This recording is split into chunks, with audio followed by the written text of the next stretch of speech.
ನಮಸ್ಕಾರ ಪ್ರೀತಿಯ ಬಂಧುಗಳೇ, ಹಿಂದೂ ಮೈಥಾಲಜಿ ಚಾನಲ್ಗೆ ಸ್ವಾಗತ. ಭಗವದ್ಗೀತೆ ಅಧ್ಯಾಯ 4 ಜ್ಞಾನಯೋಗ ಶ್ಲೋಕ 31. ಯಜ್ಞಶಿಷ್ಟಾಮೃತ ಭುಜೋ ಯಾಂತಿ ಬ್ರಹ್ಮ ಸನಾತನಂ ನಾಯಂ ಲೋಕೋಸ್ತ್ಯ ಯಜ್ಞಸ್ಯ ಕುತೋನ್ಯ ಕುರುಸತ್ತಮ. ಯಜ್ಞದಲ್ಲಿ ಅರ್ಪಿಸಿ ಉಳಿದ ಅಮೃತವನ್ನುಣ್ಣುವವರು ಶಾಶ್ವತವಾದ ಭಗವಂತನನ್ನು ಪಡೆಯುತ್ತಾರೆ.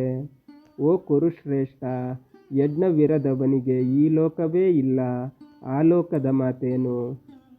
ಯಜ್ಞದಲ್ಲಿ ಭಗವಂತನಿಗೆ ಅರ್ಪಿಸಿ ಉಳಿದಿದ್ದನ್ನು ಅಮೃತ ಎನ್ನುತ್ತಾರೆ. ಅದು ನಮ್ಮನ್ನು ಸಾವಿನಿಂದಾಚೆಗೆ ಕೊಂಡೊಯ್ಯುತ್ತದೆ. ಜೀವನದ ಪ್ರತಿಯೊಂದು ನಡೆಯಲ್ಲಿ ಈ ರೀತಿಯ ಬದುಕನ್ನು ಬದುಕುತ್ತಿದ್ದರೆ ಕ್ರಮೇಣ ಎಂದೆಂದೂ ಬದಲಾಗದ ಶಾಶ್ವತ ಮತ್ತು ಸನಾತನವಾದ ಭಗವಂತನನ್ನು ಹೋಗಿ ಸೇರುತ್ತೇವೆ. ಇಲ್ಲಿ ಸನಾತನ ಎನ್ನುವಲ್ಲಿ ಇನ್ನೊಂದು ಧ್ವನಿ ಇದೆ. ಕೇವಲ ಉಪವಾಸ ಪ್ರಾಣಾಯಾಮ ಮಾಡಿದಾಗ ಮೋಕ್ಷ ಸಿಗದು. ಸನಾತನ ಅಂದರೆ ಶಬ್ದ, ಬ್ರಹ್ಮ ಸನಾತನ ಎಂದರೆ ಸರ್ವ ಶಬ್ದವಾಚ್ಯನಾದ ವೇದವೇದ್ಯ ಭಗವಂತ. ಇಂತಹ ಭಗವಂತನನ್ನು ಶಾಸ್ತ್ರದ ಮುಖೇನ ತಿಳಿದು ಮಾಡುವ ಯಜ್ಞದಿಂದ ಮೋಕ್ಷ ಸಾಧ್ಯ.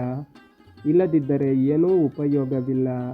ವೇದದಲ್ಲಿ ಹೇಳಿರುವ ಗುಣವನ್ನು ಬಲ್ಲವರಿಂದ ತಿಳಿದು ಉಪಾಸನೆ ಮಾಡುವವ, ವೇದವನ್ನು ಓದಿ ಅದರಿಂದ ತಿಳಿದು ಇನ್ನೊಬ್ಬರಿಗೆ ಹೇಳುವವ, ಹೀಗೆ ಎಲ್ಲರೂ ಸಾಧಕರೆನಿಸುತ್ತಾರೆ.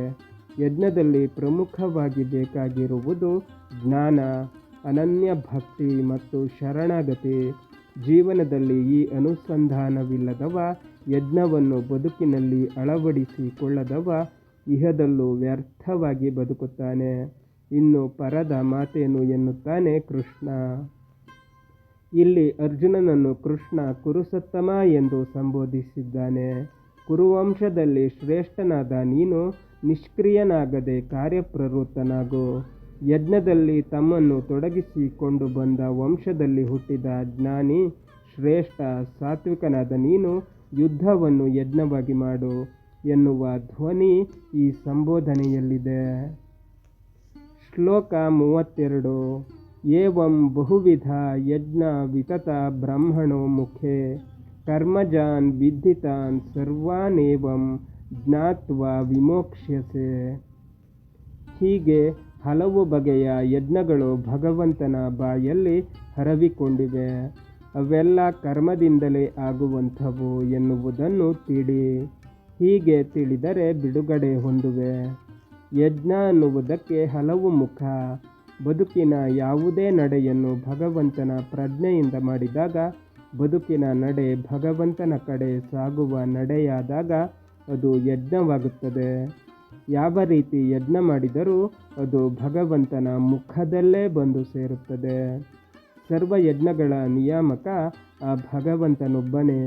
ವೈವಿಧ್ಯತೆ ಕೇವಲ ನಮ್ಮ ಅನುಸಂಧಾನ ಮತ್ತು ಕ್ರಿಯೆಯಲ್ಲೇ.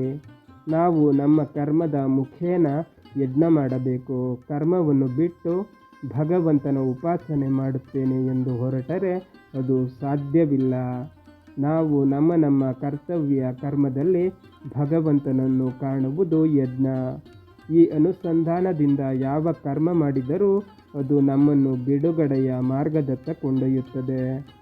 ಈವರೆಗೆ ಕೃಷ್ಣ ಕರ್ಮ ಯಜ್ಞವಾಗುವುದು ಹೇಗೆ, ಅದರಲ್ಲಿನ ವಿಧ, ಅದರ ಸ್ವಾಮಿ, ಈ ವಿಚಾರವನ್ನು ವಿವರವಾಗಿ ಹೇಳಿದ.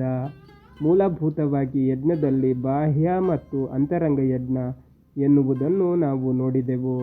ಈ ಎರಡೂ ವಿಧವಾದ ಯಜ್ಞದಲ್ಲಿ ಯಾವುದಕ್ಕೆ ಹೆಚ್ಚು ಮಹತ್ವ ಮತ್ತು ಏಕೆ, ಈ ಕುರಿತು ಕೃಷ್ಣ ಮುಂದಿನ ಶ್ಲೋಕದಲ್ಲಿ ವಿವರಿಸುತ್ತಾನೆ.